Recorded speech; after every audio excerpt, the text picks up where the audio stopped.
we spoke last week about Bleach Rebirth of Souls, and it comes out by the time this podcast is out, it'll be out basically. Mm. And it's interesting because I see even on the clip that we released of talking about it, like the little segments that we dropped, someone was like 33 characters, yawn emoji. And I was like, so I haven't got a response to I commented back, and I was like, not even in a judging way. I was like, you don't think that's enough for the first entry in a game series? So that's the reason why I want to bring up the topic, because I'm like, is there a general consensus of agreement when it comes to what makes a good anime game? And I say that also because in terms of what I've been playing, I guess because they announced the Diamond expansion, Dragon Ball Kakarot slashed the prices of their season 2 DLC. So I'm like, all right, I got it on my Switch. I am kind of curious to see what they did with this DLC. Let me buy it. And I'm like, man, this is okay as far as a Dragon Ball Z RPG, but it's not what I would have expected. But it's also like it's the only one kind of doing this thing in this way, other than that One Piece game that came out like a few years ago, of like an RPG-esque experience. So I guess like my question again is like, what is acceptable when it comes to anime fighting games, anime RPGs? Like, to me, I'm like, a Tekken 8 roster out the gate from an anime game in this time. I think there's just like an unconscious assumption that's like underlined, and we all talk about it. We know we're not going to get that level of depth, so why isn't there more characters? That's a good point. You know what I'm saying? That's a great point. And actually. So if Ichigo has 2-button commands, 3-button commands, like Dissidia, you know what I'm saying, where you have the options like Dissidia, but this is Dissidia with Bleach characters. I'm not saying nothing. If we get a 30 roster, that's perfect. I already know how much time you put into this. I would have done Bleach like Dissidia. I think Dissidia, people say what you want, that's a great basis to make a good arena fighting game. Be clear, Dissidia on the PSP. On the PSP. Yes, sorry. That's the only one I know. No, because there was a console version. People were like, what? The PSP. PSP Dissidia. Yeah. PSP Dissidia. I'm sorry. Thank you very much. And I think that makes the most sense. You had a lot of options there. You could even use magic. Like I would have did that with Bleach. Customizable moves, man. Like your Ichigo don't feel like mine. I don't gotta do 57 different Ichigos. If you want to use that Ichigo with the Getsuga, have at thee. And there's a workaround there. Okay, wait, the Ichigo, because the only character, the certain characters that can't transform, they could do this. Exactly. Well, it's funny when I was thinking about this, like, I know that obviously the Storm series has become the go-to essentially for Naruto. And it shouldn't be. It should be for Naruto. No, not even that. There used to be a time, because I've been playing it since it was, the PS2 series. And as we all know, there used to be the Class of Ninja series on the GameCube. And to me, the Ninja Storm, the Ninja Hero, I think is what it was originally called, used to be a lot better because they had to try to keep up with Clash of Ninja. Clash of Ninja, not the same amount of roster, not the same amount of spectacle, but every single character played differently. Like you said, the Naruto you pick from pre-time skip is going to play a lot differently from the Naruto that I pick from Shippuden. Completely different mechanics. And I kind of enjoy Clash of Ninja gameplay a little bit better. There's more depth. But it kind of fell victim to the lack of spectacle, right? You can't argue the ultimates you were seeing in the Ninja Storm series. Like you just can't. Like there's just, like when you see Guy and Lee going through all the gates and your opponent is getting knocked around, it's like it does look pretty. I'm not gonna hold you. No. But yeah, that's why I think that people feel that way, because I'm looking at it like but Dragon Ball Z got this much characters.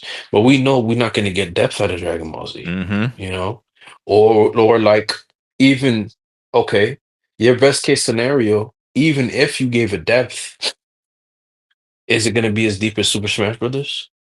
You know, Super Mm-hmm. Smash Brothers has simple ease of use, but has extreme levels of mastery. Mm-hmm. Mm-hmm. And is your game doing any of that mechanic wise? We know it's not there, even though we can't verbalize it. Right. And so that's why,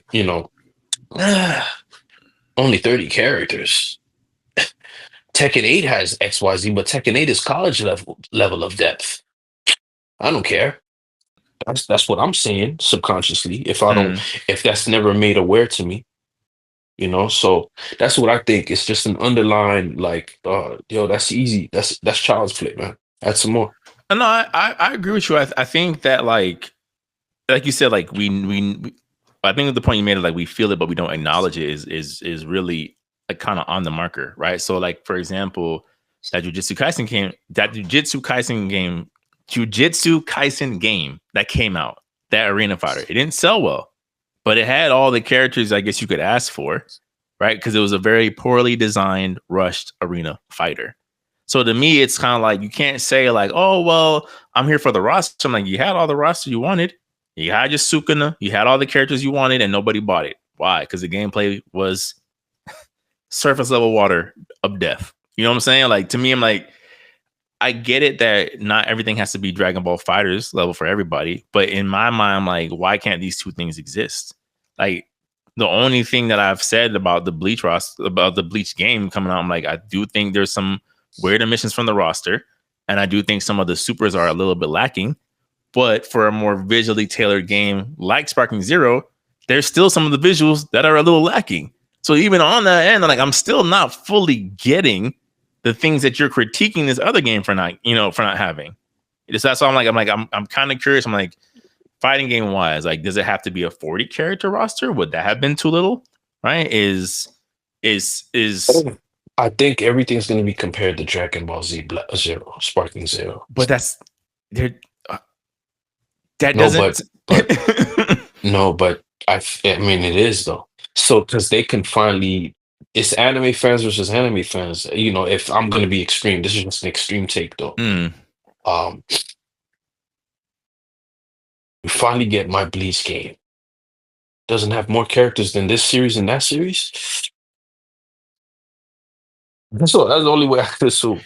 Because that's where that response is coming from. Because I'm like, I mean, this game looks like it's deep enough, mm-hmm. you know. And there's character packs coming up. Yeah. But I don't know. I'm shocked actually. But for what anime games, usually the roster should be. I always expect the roster to be 30, 40, 50 plus, like first day. You know, But that's why I asked that question, because I think to me, it just depends on the genre of game, right? Like, and the depth and the yeah, graphics. It's like everybody knows that this doesn't. Everybody can look at a Grand Theft Auto and knew that took time to make. Everybody can look at a yes, Mortal Kombat game and like, yo, this took some time and effort to make. yes, And there's a lot of games that say that. Street Fighter 6. If I look at Street Fighter 6 and 5, I'm gonna assume Street Fighter 6 took way longer to make than 5. mm, And so because of that, there's just that underlying, well, this thing looks like a cartoon, it's cell shading. My brother says cell shading just takes less time. So, whatever information I can hear from my friend or XYZ, I'll take it as truth. Because why would they lie to me? And he already does this. He draws a little bit. He makes a mm, little bit of video games on the side. mm, He says those takes the longest to make. We had a teacher from Take Your Child to Work Day. He said the same thing. So, man, let me go spread this gospel across the world. right. You know what I'm saying? So that's just an underlying thing. What if he's into forms, or the person purchasing this is into forms? That could happen. Um, I think everybody knows that it just doesn't take as long to make. Yeah, And so, that's a great point. Like, I think, for example, you look at CyberConnect 2, like they have their audience even to this day, but I think, like you said, that it's that unspoken thing of like, to some degree, I'm trading depth for spectacle, and I have to be okay with that. it'll be a pretty kind of on model visual show, and that's about it. Tanjiro's going to do these 3 combos, and that is it. Oh He's going to my water breathe gosh. about 3 different endings, and that's it. That's it. You know, whereas like again, like you look at like a fighters, like you said, it's like there's I don't know if you've ever seen some of those reference videos where they kind of compare what the movesets were. It's like you said, to the panel, bro. This is the punch Gohan threw against Boo. This is the kick he used against Cell. The uppercut I'm like, bro. Oh, that what? elbow he did from Final Bout. Vegeta's fist clinch came from what? The Prince of All Saiyans once again. the Toonami reference. Mm-hmm. The American cut version of Dragon Ball Z. They went to that Mm-hmm. and drew inspiration from. You knew that took time. Some people, and because of that, you have the byproduct of people just turning on your game just to look at it because they knew it took time. Yeah. You know what I'm saying? So I'm pretty sure, like even with not like yeah, everybody knows subconsciously that those things took time. So that's why people getting that's why it's getting the respect that it gets. Kind of like how Madden gets the respect it gets. Oh, okay, I can afford to miss this one. Yeah, I'm like, but had respect at one point. NAACP, I can't. We've been waiting for this for how long? I can't miss this opportunity again. Are you crazy? I'm taking it. And EA knew they had to try. They had to try. You don't revive this series and don't try. And I actually enjoy college football and basketball more than I do the actual NBA now. Nothing wrong with that. No, it's nothing wrong with that because I don't really care for the superstars that's out there in the NBA anymore. So I'd rather see this 19-year-old kid do a 3 from outside the arena. Because he still has that hunger. He still has. I just rather see him do it. Yeah. No, I understand. I mean, I think it's just something where I'm like, now the anime games have started to kind of like have their resurgence. You know, it's like I think that it's still like it's interesting because it's like it's another case of it applies when it applies, right? Of like the same thing that you are kind of like people will kind of rag on. I don't know. I can't think of pick any anime fight or whatever. Like they're gonna rag on My Hero Academia, right? It's like One Punch Man, right? But it's like, but then you're like, but no JoJo's Bizarre Adventure, right? Or you just ignore the JoJo's Bizarre Adventure game that came out of like they actually made a decent combat system here, and it's from CyberConnect too. They actually tried, and everyone's like, yeah, you know, it's like what? No, I think with that it's just the timing, you know, like because they say, "Oh, is this a new game?" No, it's not. It's an old game remade, and that kind of just that's a fair point. That's a fair point. Yeah, and it's nothing like it's Marvel versus Capcom. You get what I'm saying?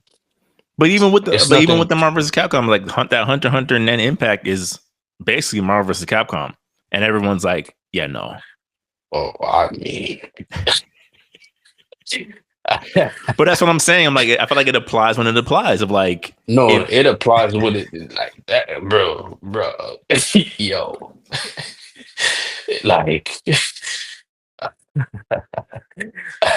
Once I saw Buddy in the suit do one of these gestures, I said, "Yeah, yo, animation, yo, you not smoking Marvel vs. Capcom in animation, and you in 3D, bro, you looking like." Yeah, you looking like Ultraman from the Netflix special, the stiff old. You're looking like we're in the Dreamcast era still. Yeah, bro, you look like you Mortal Kombat 4 Jarek when you walking up on Katana, kid. You know what I'm saying? Jarek when you walk up on Sonya. You'll never take me in, Sonya. I'm down there. Yeah. Serves you right. Yeah. And then Jarek coming out with the Heihachi ending, he just pulling Sonya off. Sonya falls. I'm gonna send you that ending, though. Okay. Yeah. You get ready. But that's what I'm saying. Like, I think that's what it's a weird thing because I'm like, there's certain things of like, again, it applies when it applies. Like you said, My Hero Academia, they kind of like nitpick at. Even though I'd argue, even though my One's Justice wasn't really for me. I don't think they were bad made games. Like the criticism that it gets, I don't feel was as warranted compared to the passes they give to other games. They To me. even made a battle royale, My Hero Academia, that's free to play. It went. It was up, and then nobody talks about it. You want to know why? Because the story is nobody talks about it. That's what killed it. Yeah. And now they learned story matters. It always matters. No. Now they know. Oh, gotcha. I'm like, it's always been the one non-negotiable. Yeah.